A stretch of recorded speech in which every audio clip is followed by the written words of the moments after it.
بہت اچھا، وقفہ کیا۔ آپ کو پتہ ہے شاہدہ آپا بھی یہی ہیں میرے ساتھ۔ ان کے بیٹے کا جاب کے سلسلے میں کراچی میں ٹرانسفر ہو گیا، سو انہوں نے یہاں بلیک روز جوائن کر لیا۔ وہ اب نگاہیں پھیرے اسے دیکھنے لگی تھی۔ بہت بہتر۔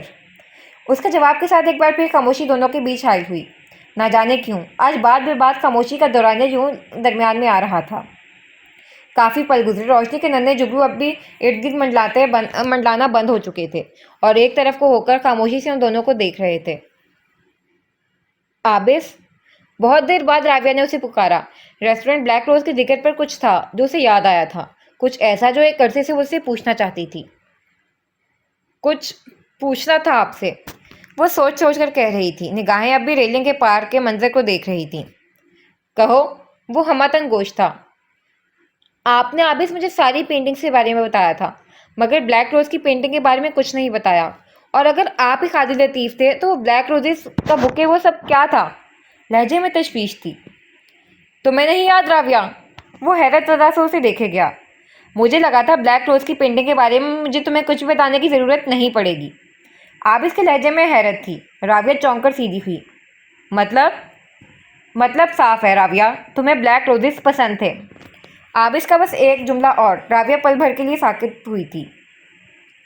تمہارے 17 برتھ ڈے پر وہ پینٹنگ، وہ پہلی پینٹنگ جو بلیک روز کی میں نے بنائی تھی، وہ صرف اس لیے بنائی تھی کہ تمہیں بلیک روزز ہمیشہ پسند رہے تھے۔ تم چاہتی تھی کہ تمہارے پاس بلیک روز کا ایک پلانٹ ہو، مگر چونکا بلیک روزز ایگزسٹ ہی نہیں کرتے، سو میں نے سب سے پہلے انہی کو پینٹ کیا تھا۔ وہ خاموش ہوا اور راویہ نے بے اختیاری سرد سانس خارج کی۔ عابس، مجھے کیسے یہ بات بھول گئی؟ وہ اپنی عقل پر حیران ہوتی رہ گئی، پھر کچھ یاد آنے پر دوبارہ بولی، مگر عابس آپ نے وہ پینٹنگ اپنے جانے کے بعد کیوں بھیجی تھی؟ مجھے یاد ہے وہ پینٹنگ مجھے واپس کراچی جانے کے بعد ملی تھی، اور قاضی لطیف کی طرف سے آنے والا وہ بکے، وہ سب کیا تھا؟ میں وہ پینٹنگ ساتھ نہیں لا پایا تھا۔ میں تمہارے لیے بنائی گئی پینٹنگ تمہاری برتھ ڈے پر لانا بھول گیا تھا۔ عابس ہنسا، گویا خود کا ہی مذاق اڑایا تھا۔